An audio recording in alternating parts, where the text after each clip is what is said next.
La FUNS è un modello di fondazione di comunità. È un ente non profit, sardo del terzo settore. Nasce con lo scopo di migliorare la qualità della vita delle comunità sarde dell'isola, operando da snodo fra varie parti sociali, analizzando i bisogni sociali emergenti per dare risposte concrete, promuovendo la cultura e la filantropia. Nasce con lo scopo di migliorare la qualità della vita delle comunità sarde dell'isola, operando da snodo fra varie parti sociali, analizzando i bisogni sociali emergenti per dare risposte concrete, promuovendo la cultura e la filantropia.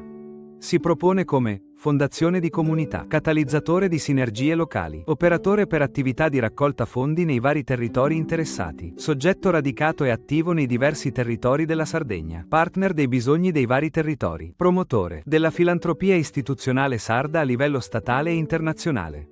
La sua missione: far diventare operatori del futuro i residenti in Sardegna, e in particolare gli studenti, insegnando loro quali siano i concetti di cittadinanza attiva, in modo da scoprire il territorio e le sue potenzialità, difendendo la cultura e tutte le caratteristiche di originalità, in modo da diventare protagonisti e non più soggetti passivi.